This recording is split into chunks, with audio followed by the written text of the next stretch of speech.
Chapitre 24. Jésus à Nazareth avec ses cousins et avec Pierre et Thomas. Jésus se trouve de nouveau avec les siens sur la route qui va de la plaine d'Esdrelon à Nazareth. Ils doivent avoir passé la nuit dans quelque endroit, car de nouveau c'est le matin. Ils marchent quelque temps en silence.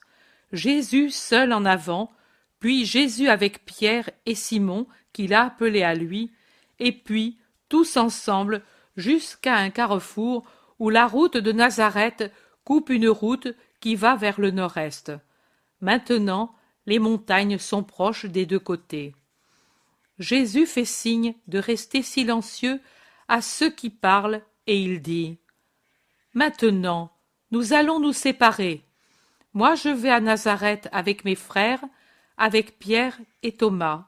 Vous, sous la conduite de Simon le Zélote, allez par le chemin du Tabor et des caravanes à Débéré, à Tibériade, Magdala, Capharnaüm. Et de là, vous irez vers le lac de Méron, en restant chez Jacob pour voir s'il est converti, et en apportant ma bénédiction à Jude et Anne. Vous habiterez là où l'on vous donnera l'hospitalité, avec plus d'insistance, et une nuit seulement à chaque endroit, car le soir du sabbat, nous nous retrouverons sur la route de ces fêtes. Je ferai le sabbat à Corosaïne, dans la maison de la veuve. Passez l'avertir. De cette façon, nous achèverons de donner la paix à l'âme de Judas, qui se persuadera que Jean n'est pas non plus dans ses demeures hospitalières. Maître, mais je crois. Mais il est bien que tu t'en assures, pour pouvoir ne pas rougir devant Caïphe et Anna. Comme moi, je ne rougis pas devant toi, ni devant aucun homme, en affirmant que Jean n'est plus avec nous. Thomas, je l'emmène avec moi à Nazareth. Ainsi, il pourra se tranquilliser, même pour cet endroit, en voyant de ses propres yeux.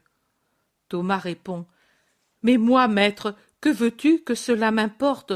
Au contraire, je regrette de n'avoir plus cet homme. Il aura été ce qu'il a été, mais depuis le moment où nous l'avons connu, il a été toujours meilleur que tant d'illustres pharisiens. Il me suffirait de savoir qu'il ne t'a pas renié, ni causé de douleur, et puis, qu'il soit sur la terre ou qu'il soit dans le sein d'Abraham, à moi, cela ne m'importe pas. Crois-le. Même s'il était dans ma maison, je n'aurais vraiment pas pour lui de répulsion. J'espère que tu ne penseras pas que ton Thomas ait dans le cœur plus qu'une curiosité naturelle, et qu'il n'a aucune animosité, aucun désir d'enquêter plus ou moins droit, aucun penchant pour l'espionnage volontaire, ou involontaire, ou autorisé, aucun désir de nuire. Judas est furieux et féroce. Tu m'offenses, tu fais des insinuations, tu mens. Tu as vu que je n'ai jamais eu qu'une conduite sainte pendant ce temps? Et pourquoi alors dis-tu cela? Que peux-tu dire de moi? Parle. Silence. C'est à moi que Thomas répond, à moi seul qui lui ai parlé. Je crois aux paroles de Thomas, mais c'est ma volonté, et qu'il en soit ainsi. Et personne n'a le droit parmi vous de me reprocher ma manière d'agir. Je ne te fais pas de reproche, c'est que m'a blessé l'insinuation et... Vous êtes 12. Pourquoi il n'y a eu que toi de blessé par ce que j'ai dit à tous? Demande Thomas. Parce que c'est moi qui ai recherché Jean. Jésus dit : D'autres de tes compagnons l'ont fait aussi, et d'autres disciples le feront, et pour cela personne ne se jugera offensé par les paroles de Thomas. Ce n'est pas un péché que de demander honnêtement d'un condisciple. Ce n'est pas une souffrance d'entendre des paroles telles que celles qui ont été dites, quand en nous il n'y a qu'amour et honnêteté, et que le cœur n'a pas déjà été rendu ultra-sensible et blessé par la dent du remords. Pourquoi veux-tu, en présence de tes compagnons, faire ce reproche? Veux-tu que l'on te soupçonne de péché? La colère et l'orgueil sont deux mauvaises compagnes, Judas. Elles amènent au délire, et celui qui délire voit des choses qui n'existent pas, dit ce qu'il ne devrait pas dire. De même que la cupidité et la luxure entraînent à des actions coupables pour être satisfaites. Libère-toi de ces mauvaises servantes, et sache en plus que pendant ces jours nombreux et très nombreux de ton absence, il y a eu une bonne entente entre nous, toujours, et qu'il y a eu obéissance et respect, toujours. Nous nous sommes aimés, comprends-tu? Adieu, chers amis, allez et aimez. Comprenez-vous? Aimez-vous, ayez de la compassion les uns pour les autres, parlez peu et agissez bien. La paix soit avec vous. Il les bénit, et alors qu'eux s'en vont à droite, Jésus continue son chemin avec ses cousins, Pierre et Thomas. Il le fait en grand silence. Puis Pierre explose en un tonnant et solitaire « Mais !» qui sert de conclusion à je ne sais quelle longue méditation. Les autres le regardent. Jésus, tout de suite, coupe court à d'autres questions en disant « Êtes-vous, vous deux, heureux de venir à Nazareth avec moi ?» Et il met ses bras autour des épaules de Pierre et de Thomas. « Et tu le demandes ?» dit Pierre, exubérant comme toujours. Thomas, plus calme, mais avec son visage grassouillé qui resplendit de joie, ajoute « Ne sais-tu pas que pour moi, être près de ta mère, c'est une telle douceur que je ne trouve pas de mots pour te l'exprimer. Marie est mon amour. Je ne suis pas vierge et je ne voyais pas d'inconvénient à avoir une famille. J'avais déjà regardé quelques jeunes filles, ne sachant laquelle prendre pour épouse, mais maintenant, allons, mon amour, c'est Marie, l'imprenable amour pour les sens, mais les sens meurent rien qu'à penser à elle. Le béatifiant amour pour l'esprit. Oh, tout ce que j'ai vu chez les femmes, même les plus chères comme ma mère et ma jumelle, tout ce que j'ai connu de bon en elles, je le compare avec ce qu'on connaît en ta mère, et je me dis, en elle se trouve toute justice, toute grâce et toute beauté. C'est un parterre de fleurs paradisiaques que son aimable esprit. Son aspect est un poème. Oh, comment nous d'Israël, nous n'osions penser aux anges, et comme, avec un respect craintif, sont regardés les chérubins du Saint des Saints. Quel sot! Et que nous n'ayons pas 10 fois autant de crainte respectueuse en la regardant, elle qui, j'en suis sûre, surpasse aux yeux de Dieu toutes les beautés angéliques.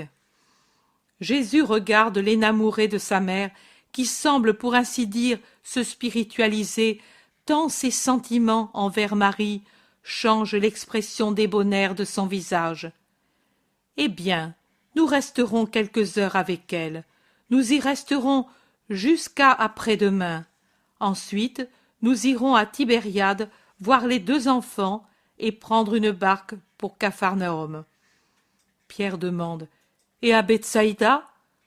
Au retour, Simon, au retour, nous irons prendre Margiam pour le pèlerinage de Pâques. Et c'est le soir du même jour, à Nazareth, dans la petite maison tranquille où Pierre et Thomas dorment déjà. Et c'est la suave conversation entre la mère et le fils. Tout a bien marché, ma mère. Ils sont maintenant en paix. Tes prières ont aidé les pèlerins, et maintenant, comme la rosée sur des fleurs brûlées, ils sont en train de guérir leur douleur. Je voudrais guérir la tienne, mon fils, comme tu dois avoir souffert. Regarde, ici aux tempes ta chair se creuse, et ici aux joues, et une ride te barre le front comme une cicatrice d'épée. Qui t'a ainsi blessé, mon cœur? La souffrance de devoir faire souffrir, maman. Cela seulement, mon Jésus? Les disciples ne t'ont pas causé de peine? Non, maman, ils ont été d'une bonté de saints. Ceux qui étaient avec toi, mais je parle de tous. Tu vois que j'ai amené Thomas pour le récompenser, et j'aurais voulu amener ceux qui n'étaient pas ici l'autre fois, mais je devais les envoyer ailleurs. Et Judas de Kériote, Judas est avec eux. Marie embrasse son fils et pose sa tête sur son épaule en pleurant. « Pourquoi pleures-tu, maman ?» demande Jésus en caressant ses cheveux. Marie se tait et pleure. Ce n'est qu'à la troisième question qu'elle murmure. « À cause de ma terreur, je voudrais toujours qu'il t'abandonne. Je pêche, n'est-ce pas, d'avoir ce désir, mais elle est si forte la peur que j'ai de lui à cause de toi. » Seule sa disparition dans la mort changerait les choses. Mais pourquoi devrait-il mourir? Je ne suis pas mauvaise au point de le désirer. Il a une mère lui aussi, et il a une âme qui peut encore se sauver. Mais, ô mon fils, ne serait-ce pas pour lui un bien que la mort? Jésus soupire et murmure. Il y en a tant pour qui la mort serait un bien. Et puis à haute voix, n'as-tu rien su de la vieille Jeanne? Ses chants? J'y suis allée avec Marie d'Alphée et Salomé de Simon après les chutes de grêle, mais son grain, ayant été semé en retard, n'était pas encore sorti et n'a pas subi de dommages.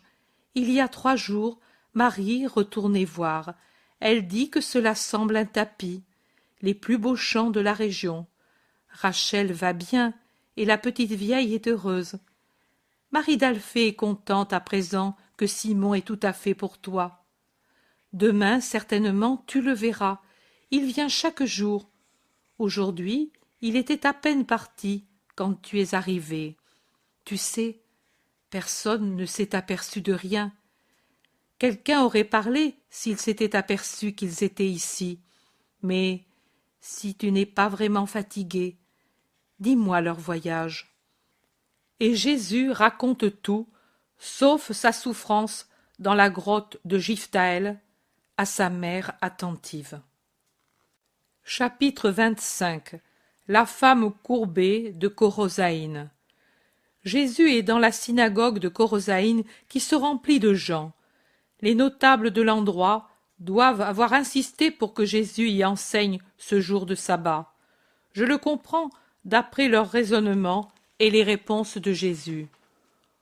Nous ne sommes pas plus arrogants que les Juifs ou que ceux de la Décapole, disent-ils. Et pourtant tu y vas et y retournes maintes fois. Ici aussi, c'est la même chose. Ici, par les paroles et les œuvres, par le silence et l'action, je vous ai donné l'enseignement. Mais si nous sommes plus durs que les autres, raison de plus pour insister. C'est bien, c'est bien. Certainement que cela va bien. Nous t'accordons l'usage de la synagogue pour que tu y donnes l'enseignement, justement parce que nous jugeons qu'il est bien de faire ainsi. Accepte donc l'invitation et parle. Jésus ouvre les bras, signe de silence pour ceux qui sont là, et il commence son discours, et il dit, sur un ton de psalmodie, un récit lent, chantant et emphatique. Araúna répondit à David, que le roi, mon Seigneur, prenne et offre comme il lui plaît. Voici les bœufs pour l'holocauste, le char et les jougs des bœufs pour le bois. C'est tout, ô roi, ce qu'Araúna donne au roi. Et il ajouta que le Seigneur Dieu accepte ton vœu. Mais le roi répondit, ce ne sera pas comme tu voudrais. Non, je veux acheter comptant, et je ne veux pas offrir au Seigneur mon Dieu des holocaustes qui m'ont été donnés en cadeau. Jésus abaisse son regard, car il parlait le visage presque tourné vers le plafond, et il fixe intensément le chef de la synagogue et les 4 notables qui étaient avec lui. Et il leur demande: « Avez-vous compris le sens ?» Ceci se trouve dans le second livre des rois, quand le saint roi acheta l'aire d'Aréuna. Mais nous ne comprenons pas pourquoi tu l'as dit. Ici, il n'est pas question de peste, et il n'y a pas de sacrifice à offrir. Toi, tu n'es pas roi. Nous voulons dire, tu ne l'es pas encore. En vérité, votre pensée est lente à comprendre les symboles, et votre foi est incertaine. Si elle était assurée, vous verriez que déjà je suis roi, comme je l'ai dit. Et si vous aviez une prompte intuition, vous comprendriez qu'il y a ici une peste très grave, plus que celle qui tourmentait David. Vous avez celle de l'incrédulité qui vous fait périr. Eh bien, si nous sommes lents et incrédules, donne-nous l'intelligence et la foi, et explique-nous ce que tu as voulu dire. Je dis: je n'offre pas à Dieu des holocaustes que l'on m'impose, ceux qu'on offre pour un intérêt mesquin. Je n'accepte pas de parler seulement si on l'accorde à celui qui est venu pour parler. C'est mon droit, et j'en use.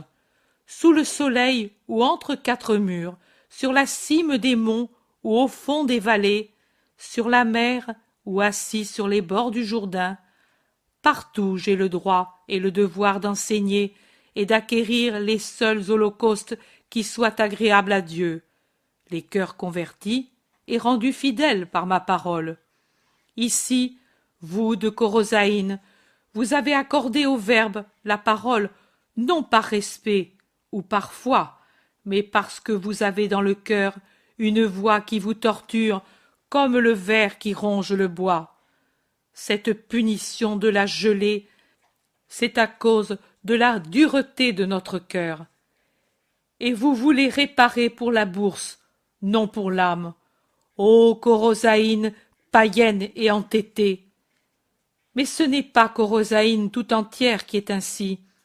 C'est pour ceux qui ne sont pas tels que je vais parler, par une parabole. Écoutez. À un artisan fut apporté par un riche qui était sot un gros bloc d'une matière blonde comme le miel le plus fin, et on lui ordonna de le travailler pour en faire une fiole ornée. « Cette matière ne se prête pas au travail, » dit l'artisan au riche.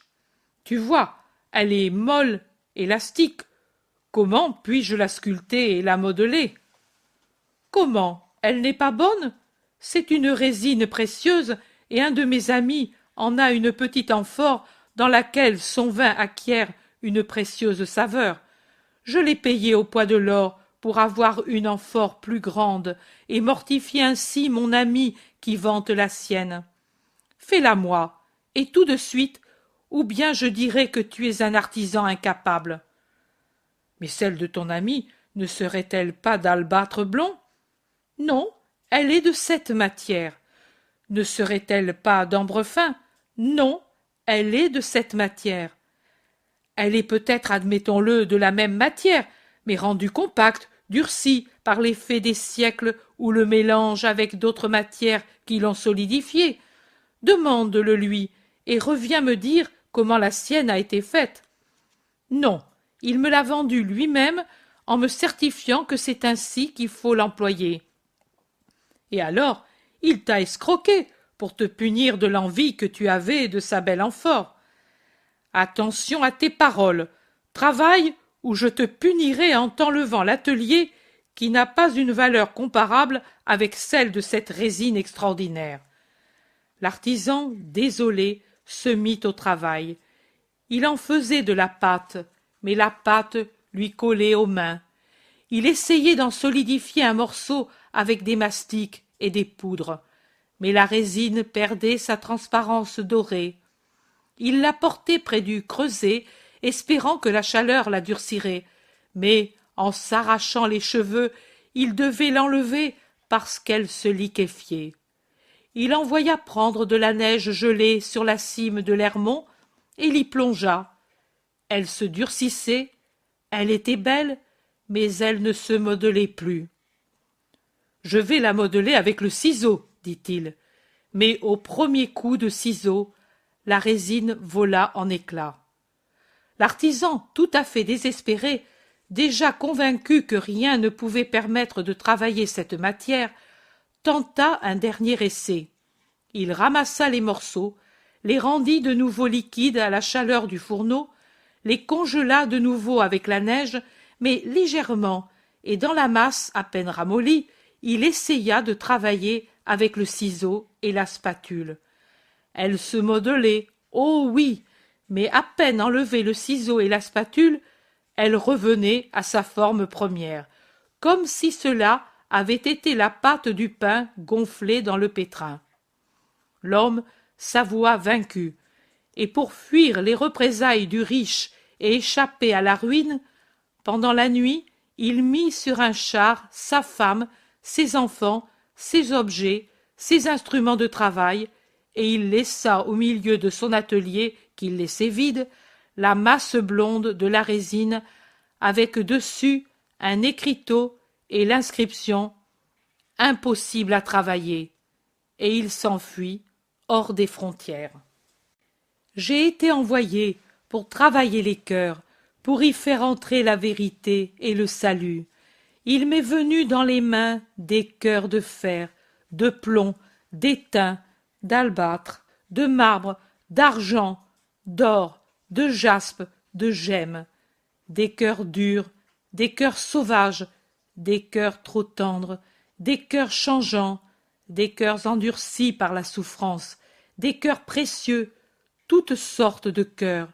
Je les ai tous travaillés, et j'en ai modelé beaucoup, suivant le désir de celui qui m'a envoyé.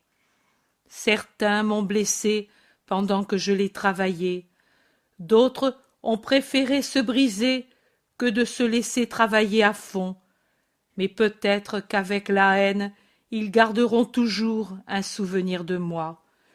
Vous êtes impossible à travailler, chaleur de l'amour, patience de l'instruction, froideur des reproches, fatigue du ciseau, rien ne sert sur vous. À peine mes mains enlevées, vous redevenez ce que vous étiez.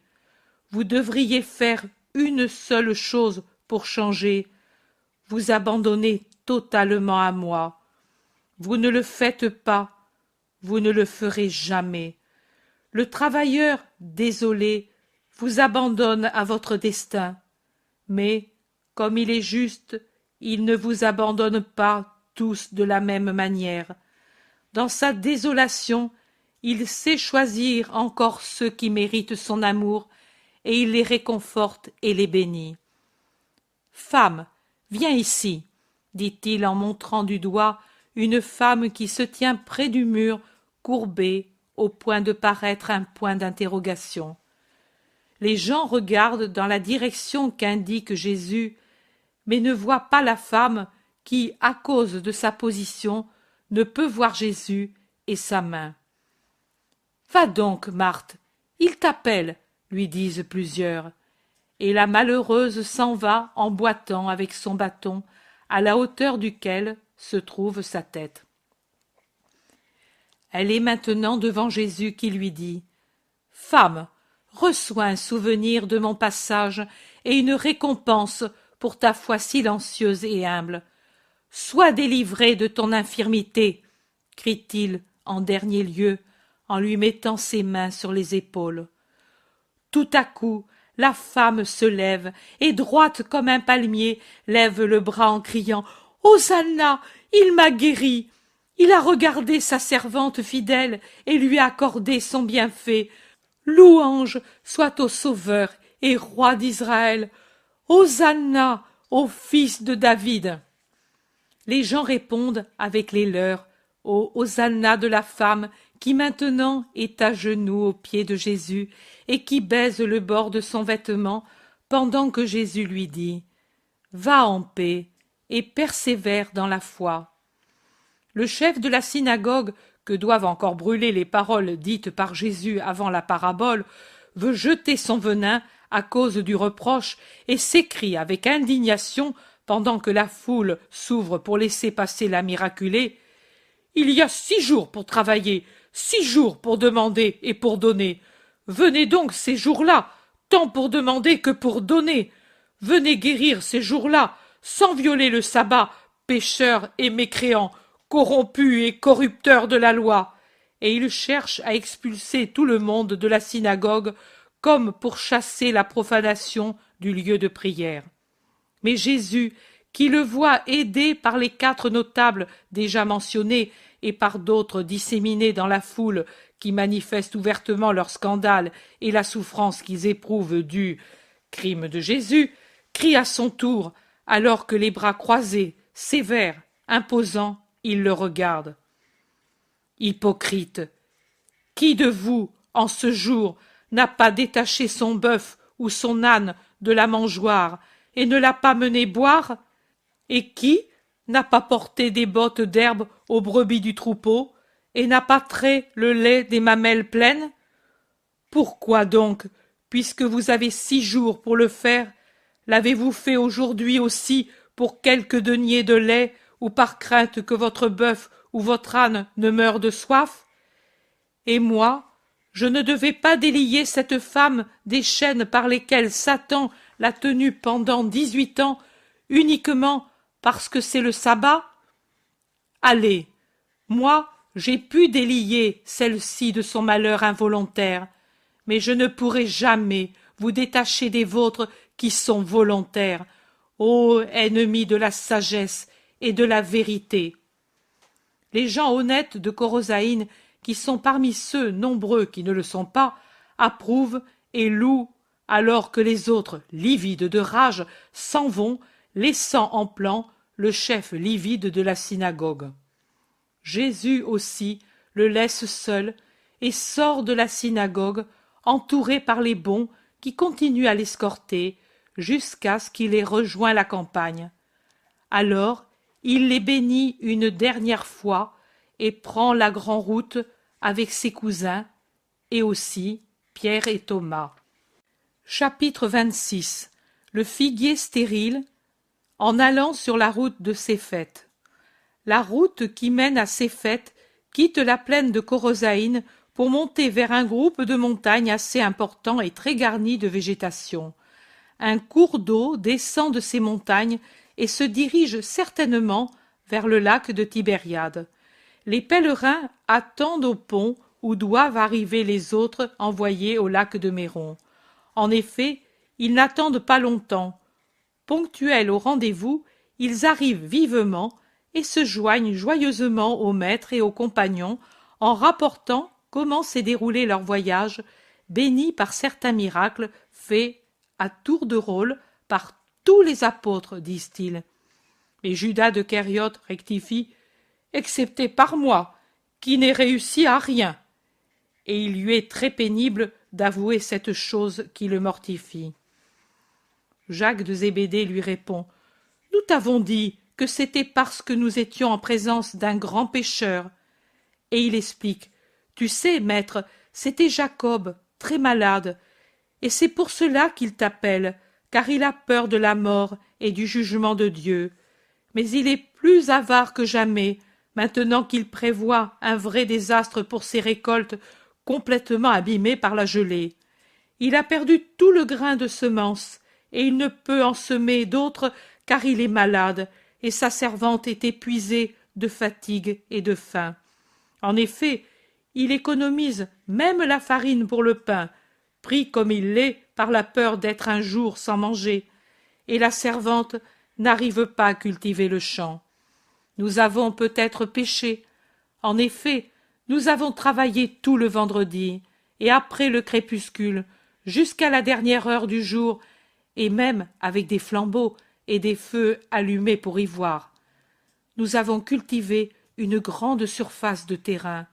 Philippe, Jean et André savent faire, et moi aussi. Nous avons travaillé. Simon, Matthieu et Barthélemy venaient derrière nous, ameublissant les sillons du grain né et mort. Et Judas est allé demander en ton nom un peu de semences à Jude et Anne, en leur promettant notre visite pour aujourd'hui. Il l'a eu, et du meilleur. Alors nous avons dit, demain nous sèmerons. C'est pour cela que nous avons tardé un peu. Nous avons commencé au début du crépuscule. Que l'Éternel nous pardonne à cause du motif pour lequel nous avons péché. Judas, pendant ce temps, restait près du lit de Jacob pour le convertir. Lui sait parler mieux que nous. Au moins, c'est ce qu'ont voulu dire aussi Barthélemy et le Zélote. Mais Jacob était sourd à tout raisonnement. Il voulait la guérison parce que la maladie lui coûte, et il insultait la servante comme une bonne à rien. Comme il disait « Je me convertirai si je guéris », Judas, pour le calmer, lui a imposé les mains. Mais Jacob est resté malade comme auparavant. Judas, découragé, nous l'a dit. Nous avons essayé, nous, avant de nous coucher, mais nous n'avons pas eu le miracle. Maintenant, Judas soutient que c'est parce qu'il est dans ta disgrâce, t'ayant déplu, et il en est humilié. Mais nous disons que c'est parce qu'il était en présence d'un pécheur obstiné, qui prétend obtenir tout ce qu'il veut en posant des conditions et en donnant des ordres même à Dieu. Qui a raison? Vous, Seth, vous avez dit la vérité. Et Jude et Anne, leur chant? André dit, un peu abîmés, mais eux ont des ressources, et tout est déjà réparé, mais ils sont bons, eux. Tiens, ils t'envoient cette offrande et ces vivres. Ils espèrent te voir quelquefois. Ce qui attriste, c'est l'état d'âme de Jacob. J'aurais voulu guérir son âme plutôt que le corps. Et aux autres endroits? Jacques de Zébédée poursuit. Oh, sur la route de Débéret, près du pays, nous avons guéri quelqu'un. C'est Matthieu qui a opéré la guérison. C'était un malade fiévreux qui revenait de chez un médecin qui le donnait pour perdu. Nous sommes restés chez lui, et la fièvre n'est pas revenue, du crépuscule à l'aurore. Lui affirmait qu'il se sentait bien et fort. Puis, à Tibériade, ce fut André qui guérit un passeur qui s'était cassé l'épaule en tombant sur le pont. Il lui imposa les mains, et son épaule guérit. Imagine-toi cet homme, il voulut nous amener sans payer à Magdala et à Capharnaüm, puis à Bethsaïda, et il est resté là parce que s'y trouvent les disciples Timon d'Aéra, Philippe d'Arbéla, Hermasté et Marc de Josias, un de ceux qui ont été délivrés du démon près de Gamala. Le passeur Joseph veut aussi être disciple. Les enfants, chez Jeanne, se portent bien, ils ne semblent plus les mêmes. Ils étaient dans le jardin et ils jouaient avec Jeanne et Chouza. Je les ai vus, j'y suis passé, moi aussi. Continuez. À Magdala, c'est Barthélemy qui a converti un cœur vicieux et qui a guéri un corps vicieux. Comme il a bien parlé, il a montré que le désordre de l'esprit produit le désordre corporel, et que toute concession à la malhonnêteté dégénère en perte de la tranquillité, de la santé et enfin de l'âme. Quand il l'a vu repenti et convaincu, il lui a imposé les mains, et l'homme a été guéri. Il voulait nous retenir à Magdala, mais nous n'avons pas obéi, et après la nuit, nous avons continué notre chemin vers Capharnaüm. Il s'y trouvait 5 personnes qui demandaient une grâce de toi, et ils étaient sur le point de s'en retourner découragés. Nous les avons guéris. Nous n'avons vu personne, car nous avons rembarqué tout de suite pour Bethsaïda pour éviter des questions d'Élie, Uri et compagnie. À Bethsaïda. Mais à ton tour, André, raconte à ton frère, dit pour finir Jacques de Zébédée, qui a toujours parlé. Ô maître, ô Simon, mais si vous voyiez Marc Viam, on ne le reconnaît plus. Ô malheur, il n'est tout de même pas devenu une femme, s'écrie et demande Pierre. Non, pas du tout, c'est un beau jeune homme, grand et mince à cause de la rapide croissance, quelque chose de merveilleux. Nous avons eu du mal à le reconnaître. Il est grand comme ta femme et comme moi. Oh, bien, ni Porphyrée, ni toi, ni moi, nous ne sommes des palmiers. Tout au plus, on pourrait nous comparer à des pruniers, dit Pierre, qui pourtant jubile en entendant dire que son fils adoptif s'est développé. Oui, frère, mais aux Ancenis, il n'était encore qu'un enfant qui avait du mal à nous arriver aux épaules. Maintenant, c'est un vrai jeune homme pour la taille, la voix et le sérieux. Il a fait comme ces arbres dont la croissance s'arrête pendant des années et qui, au moment où on ne s'y attend pas, ont un développement stupéfiant. Ta femme a eu beaucoup à faire pour allonger ses habits et lui en faire des neufs. Et elle les fait avec de grands ourlets et des plis à la taille, justement parce qu'elle prévoit que Margiam va encore grandir. Et puis, il croit en sagesse. Maître, l'humilité sage de Nathanaël ne t'avait pas dit que pendant presque 2 mois, Barthélemy a servi de maître aux plus petits et aux plus héroïques des disciples qui se lèvent avant le jour pour faire paître les brebis, casser le bois, puiser l'eau, allumer le feu, balayer, faire les commissions par amour pour sa mère adoptive, et puis, l'après-midi, jusque tard dans la nuit, il étudie et écrit comme un vrai petit docteur. Pense donc, il a réuni tous les enfants de Bethsaïda et, le sabbat, il leur fait des petites instructions évangéliques. Ainsi, les petits que l'on exclut de la synagogue pour que les réunions ne soient pas troublées ont leur journée de prière comme les grands. Et les mères me disent qu'il est beau de l'entendre parler et que les enfants l'aiment et lui obéissent avec respect en devenant meilleurs. Quel disciple il fera! Mais regarde, regarde, moi je suis ému, mon Margiam, mais déjà à Nazareth, hein, quel héroïsme pour cette petite Rachel, pas vrai? Pierre s'est arrêté à temps, rougissant par peur d'avoir trop parlé. Heureusement, Jésus vient à son secours, et Judas est pensif et distrait, ou il feint de l'être. Jésus dit, « Oui, Rachel, tu te rappelles bien, elle est guérie, et les champs donneront beaucoup de grains. Nous y sommes passés, Jacques et moi. Il peut tant le sacrifice d'un enfant juste. » André reprend. À Bethsaïda, ce fut Jacques qui fit un miracle sur un pauvre estropié, et Matthieu, en route vers la maison de Jacob, a guéri un enfant. Mais justement aujourd'hui, sur la place de ce village près du pont, Philippe et Jean ont guéri le premier quelqu'un qui avait les yeux malades, et le second un enfant possédé. Vous avez tous bien fait, très bien fait. Maintenant nous allons jusqu'à ce village sur les pentes, et nous allons nous arrêter dans quelques maisons pour dormir.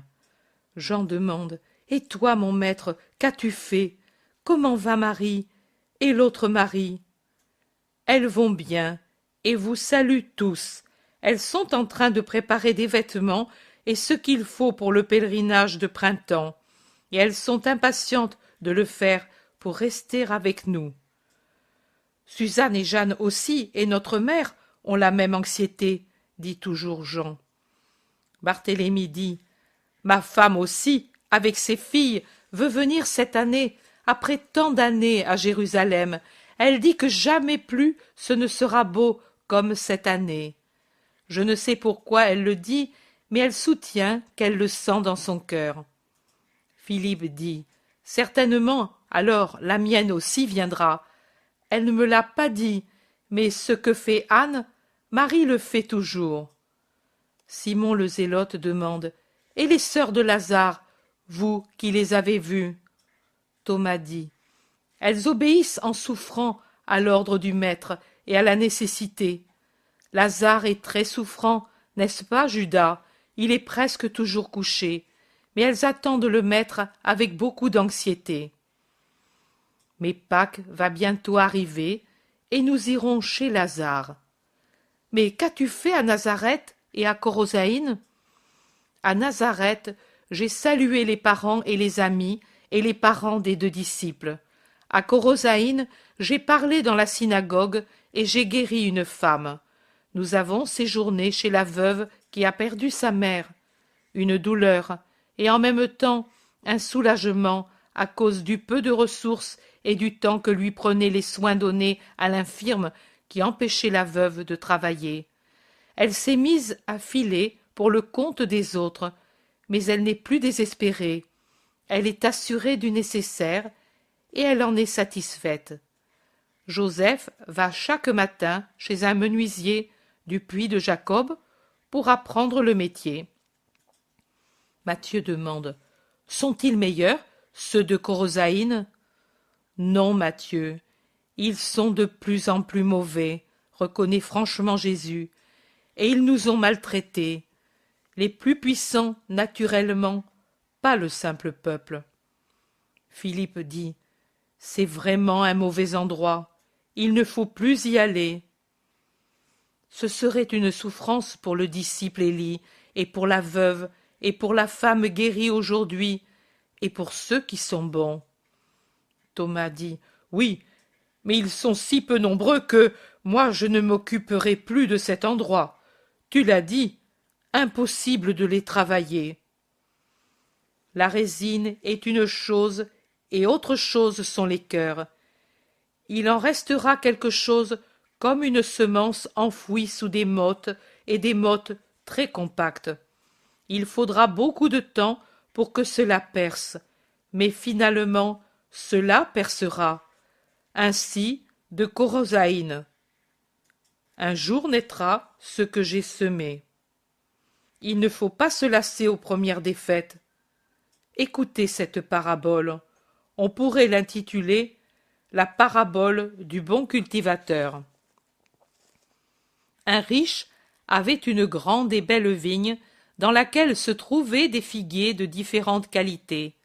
À la vigne était préposé un de ses serviteurs, vigneron expérimenté, et qui connaissait la taille des arbres à fruits.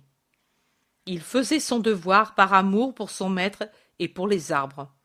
Tous les ans, le riche, à la belle saison, venait à plusieurs reprises à sa vigne pour voir mûrir les raisins et les figues et les goûter, les cueillant sur les arbres de ses propres mains. Un jour, donc, il se dirigea vers un figuier qui donnait des fruits d'excellente qualité, l'unique arbre de cette qualité qui existât dans la vigne. Mais ce jour aussi, comme les 2 années précédentes, il le trouva tout en feuilles et sans aucun fruit. Il appela le vigneron et lui dit: « C'est la 3e année que je viens chercher des fruits sur ce figuier, et je ne trouve que des feuilles. On voit que cet arbre a fini de fructifier. Coupe-le donc, il est inutile qu'il soit ici à occuper une place et prendre ton temps pour ne rien rapporter. Scie-le, brûle-le et nettoie le terrain de ses racines et mets à sa place une nouvelle plante. D'ici quelques années, elle donnera des fruits. » Le vigneron, qui était patient et aimant, répondit: « Tu as raison, mais laisse-moi encore faire cette année. Je ne vais pas le scier, mais au contraire, avec encore plus de soin, je vais bêcher tout autour, y mettre du fumier et l'émonder. Qui sait s'il ne va pas encore donner des fruits? Si après ce dernier essai, il ne donne pas de fruits, j'obéirai à ton désir et je le couperai. Korosaïn, c'est le figuier qui ne donne pas de fruits. Je suis le bon cultivateur, et le riche impatient, c'est vous. Laissez faire le bon cultivateur. » Le zélote demande: « C'est bien, mais ta parabole ne conclut pas. Le figuier, l'année suivante, a-t-il donné de fruits? » Il n'a pas fait de fruits, et on l'a coupé. Mais le cultivateur a été justifié d'avoir coupé une plante encore jeune et florissante parce qu'il avait fait tout son devoir. Moi aussi, je veux être justifié pour ceux auxquels je dois appliquer la hache et que je dois enlever de ma vigne, où se trouvent des arbres stériles et empoisonnés, ni de serpents, qui absorbent les sucs nutritifs, parasites, plantes vénéneuses qui gâtent leurs condisciples ou leur nuisent, ou encore qui pénètrent par leurs racines nuisibles pour proliférer sans être appelés, dans ma vigne, rebelles à toute greffe, entrés seulement pour espionner, dénigrer, stériliser mon champ. Ceux-là, je les couperai quand tout aura été tenté pour les convertir. Et pour l'instant, avant d'employer la hache, j'essaie les cisailles et la serpette de l'émondeur, et j'élague et je greffe.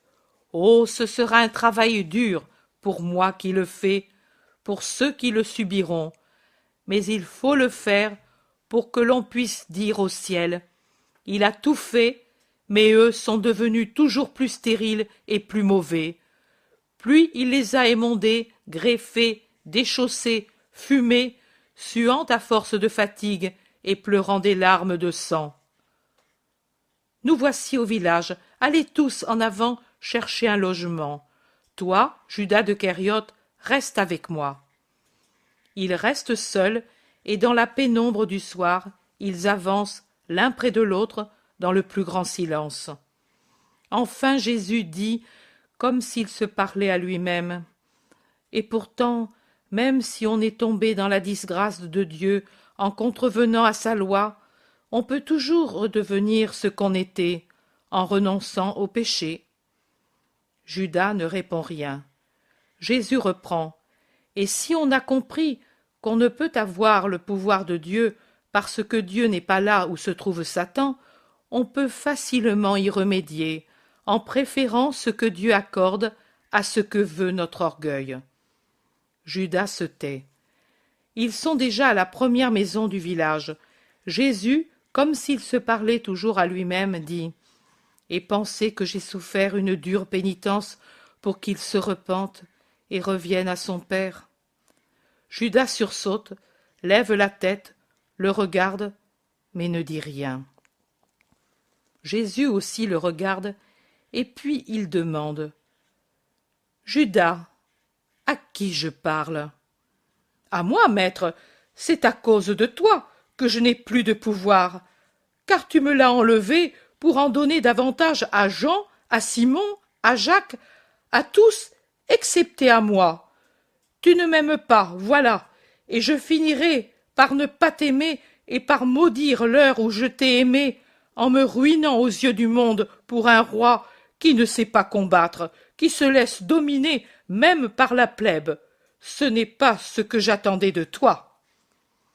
Ni moi non plus de toi.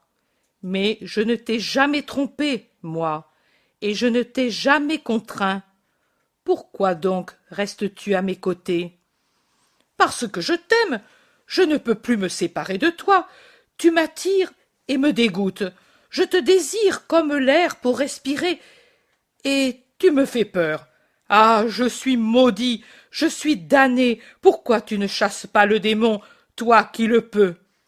Le visage de Judas est livide et bouleversé, fou, apeuré, haineux. Il rappelle déjà, bien que faiblement, le masque satanique de Judas du Vendredi saint. Et le visage de Jésus rappelle le Nazaréen flagellé qui, assis dans la cour du prétoire sur un baquet renversé, regarde ceux qui se moquent de lui avec toute sa pitié pleine d'amour. Il parle et il semble qu'il y ait déjà un sanglot dans sa voix. Pourquoi n'y a-t-il pas de repentir en toi, mais seulement de la haine contre Dieu, comme si c'était lui qui était coupable de ton péché? Judas dit entre ses dents une vilaine imprécation. Les disciples disent: Maître, nous avons trouvé 5 dans un endroit, 3 dans un autre, 2 dans un troisième et 1 seulement dans 2 autres. Il n'a pas été possible de faire mieux. C'est bien. Moi, je vais avec Judas de Kériote, dit Jésus. Judas répond: Non, je préfère être seul. Je suis inquiet. Je ne te laisserai pas reposer. Comme tu veux. Alors, J'irai avec Barthélemy.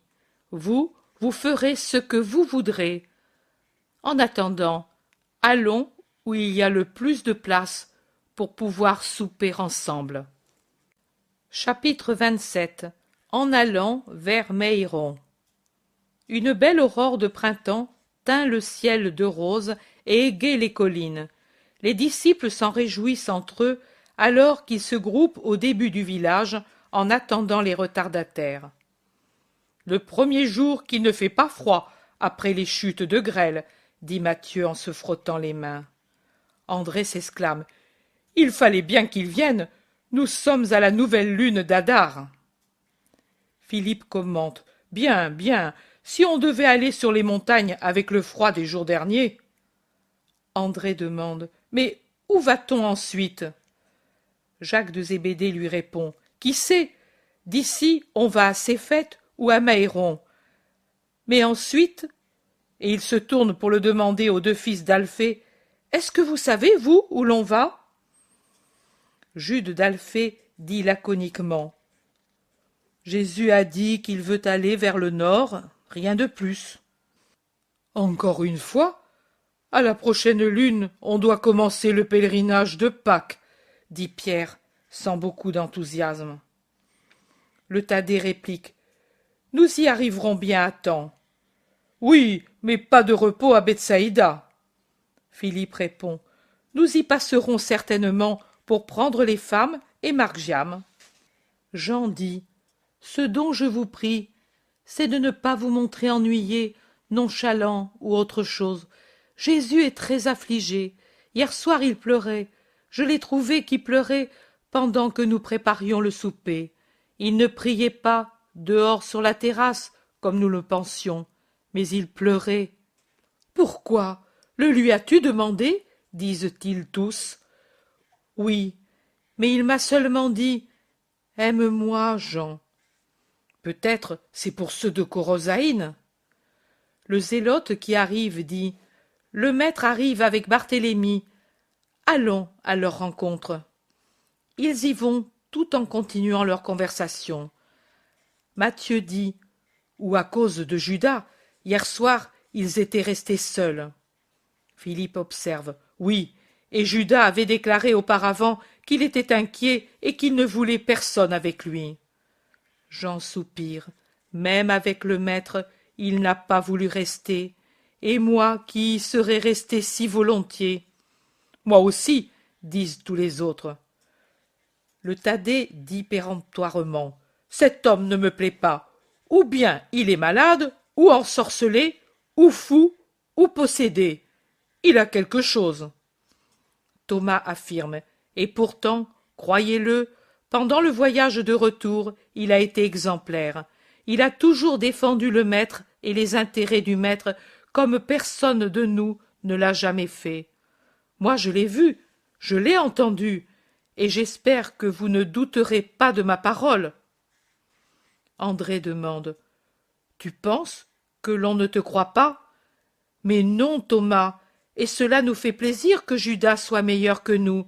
Mais tu le vois, il est étrange, oui ou non? Oh, pour être étrange, il l'est. Mais il souffre peut-être pour des choses intimes. Peut-être aussi parce qu'il n'a pas fait de miracle. Il est un peu fier. Oh, pour une bonne fin. Mais il tient à faire beaucoup, à être louangé. Pierre dit. Peut-être. Le fait est que le maître est triste. Regardez-le là. Il ne semble plus l'homme que nous avons connu. Mais vive le Seigneur, si je réussis à découvrir celui qui fait souffrir le maître. Assez. Je sais ce que je vais lui faire. Jésus, qui a avec Nathanaël une conversation suivie, les voit et presse le pas en souriant. La paix soit avec vous. Vous êtes tous ici? André explique. Il manque Judas de Simon, et je croyais qu'il était chez toi, car à la maison où il devait dormir, on m'a dit qu'on avait trouvé la pièce vide et tout en ordre. Jésus plisse un instant son front et se concentre dans sa pensée en baissant la tête. Puis il dit « Peu importe, partons quand même. Vous direz à ceux des dernières maisons que nous allons à Méhéron et puis à Giscala. Si Judas nous cherche, qu'il l'envoie là. Allons. » Tous sentent la tempête dans l'air et obéissent sans souffler mot. Jésus continue de parler avec Barthélemy, en avant des autres de quelques pas. Et j'entends passer de grands noms dans leur conversation, Hillel, Jaël, Barak, et les gloires de la patrie qui passent dans les esprits, et les conversations, et les commentaires admiratifs sur les grands docteurs, et des regrets dans la bouche de Barthélemy. Oh, si le sage était encore vivant! Hillel était bon, mais fort aussi, il ne se serait pas laissé troubler. Par lui-même, il t'aurait jugé. Ne t'en soucie pas, Barthélemy, et bénis le Très-Haut qui l'ait pris dans sa paix. Ainsi, l'esprit du sage n'a pas connu le trouble d'une telle haine envers moi. Monseigneur, pas de la haine seulement. Plus de haine que d'amour, ami, et il en sera toujours ainsi. Ne t'attriste pas, nous te défendrons. Ce n'est pas la mort qui m'angoisse, c'est de voir le péché des hommes. La mort? Non, ne parle pas de mort, ils n'arriveront pas à cela, parce qu'ils ont peur. La haine sera plus forte que la peur. Barthélemy, quand je serai mort, puis quand je serai loin, dans le ciel saint, dis-le aux hommes, lui, plus que de la mort, il a souffert de votre haine. Maître, maître, maître, ne parle pas ainsi. Personne ne te haïra au point de te faire mourir. Et toi, tu peux toujours l'empêcher, toi qui es puissant. Jésus sourit tristement, je dirais avec lassitude, pendant qu'il monte de son pas régulier la route montagneuse qui conduit à Méhéron. Plus on monte, et plus se découvre un beau et vaste panorama sur le lac de Tibériade qui apparaît dans le passage d'une gorge sur les collines voisines en forme d'arc qui coupent la vue sur le lac de Méron, et puis, au-delà du lac de Tibériade, sur le haut plateau d'au-delà du Jourdain, jusqu'à la chaîne dentelée des monts lointains de l'Oran, de la Traconitide et de la Pérée. Jésus indique pourtant la direction nord-nord-est en disant « Après la Pâque, nous devrons aller là, dans la tétrarchie de Philippe, et nous aurons à peine le temps pour être à Jérusalem pour la Pentecôte. » Barthélemy demande « Mais ne te conviendrait-il pas de le faire tout de suite, en passant de l'autre côté du Jourdain, vers ses sources, en revenant par la Décapole ?» Jésus se passe la main sur le front avec la lassitude de quelqu'un qui a l'esprit obnubilé, et il murmure « Je ne sais pas encore. Barthélemy !» Quel abattement, quelle souffrance, quel appel il a dans la voix. Barthélemy se penche un peu comme s'il était blessé par ce ton étrange et nouveau chez Jésus, et il dit, rendu haletant par son amour, « Maître, qu'as-tu? Que veux-tu du vieux Nathanaël ?» « Rien, Barthélemy, ta prière, pour que je voie bien ce que j'ai à faire. Mais on nous appelle, Barthélemy. Arrêtons-nous ici. » Il s'arrête près d'une touffe d'arbres. De la courbe du sentier, les autres débouchent en groupe. « Maître, Judas nous suit en courant à perdre haleine. » Nous allons donc l'attendre. Et en effet, Judas apparaît de suite en courant. « Maître, j'ai tardé, je suis resté endormi et… »« Où? Je ne t'ai pas trouvé à la maison ?» demande André étonné. Judas reste une minute interdit, mais il se reprend vite en disant « Oh, il me déplaît que ma pénitence soit connue. J'ai été dans le bois toute la nuit à prier, à faire des sacrifices. À l'aube, le sommeil m'a vaincu. Je suis un faible, moi, mais le Seigneur Très-Haut aura de la compassion pour son pauvre serviteur. N'est-ce pas, maître? Je me suis éveillé tard et tout courbattu. » Jacques de Zébédée observe. « En effet, tu as le visage tout à fait fané. » Judas rit. Eh, bien sûr, mais j'ai l'âme plus joyeuse. La prière fait du bien. La pénitence rend le cœur gai et aussi humble et généreux. Maître, pardonne à ton imbécile de Judas. Et il s'agenouille aux pieds de Jésus. Oui, lève-toi et partons. Donne-moi la paix par ton baiser, ce sera signe que tu m'as pardonné ma mauvaise humeur d'hier. Je n'ai pas voulu de toi, c'est vrai, mais c'était parce que je voulais prier. Nous aurions pu prier ensemble. Judas rit et dit « Non, tu ne pouvais pas prier avec moi cette nuit, être où je me trouvais. » Pierre, étonné, dit « Oh, par exemple, pourquoi? Il est toujours avec nous, et c'est lui qui nous a appris à prier. » Tous rient, mais Jésus ne rit pas. Il regarde fixement Judas, qui l'a embrassé, et qui le regarde avec un œil hilar de piquante malice, comme s'il le défiait. Il ose répéter « N'est-ce pas vrai que tu ne pouvais être avec moi cette nuit ?» Jésus lui répond « Je ne le pouvais pas, je ne pouvais pas, et je ne pourrai jamais, en effet, partager les embrassements de mon esprit avec mon Père, avec un troisième qui n'est que chair et sang, tel que tu es, et dans les lieux où tu vas. J'aime la solitude que peuplent les anges pour oublier que l'homme est une puanteur de chair corrompue par les sens, par l'or, par le monde et par Satan. » Judas ne rit plus, même avec ses yeux. Il répond sérieusement « Tu as raison, ton esprit a vu la vérité. Où allons-nous alors?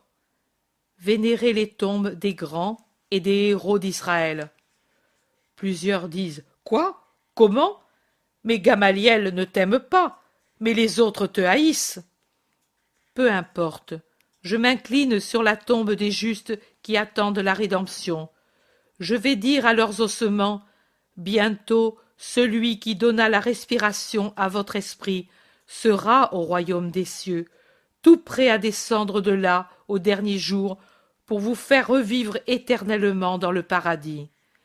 Il marche, jusqu'à ce qu'il trouve le pays de Méhéron, un beau pays bien tenu, plein de lumière et de soleil, au milieu de collines fertiles et de sommets boisés. Arrêtons-nous. Dans l'après-midi, nous irons d'ici vers jusqu'à là. Les grandes tombes sont éparses sur ces pentes, dans l'attente du réveil glorieux.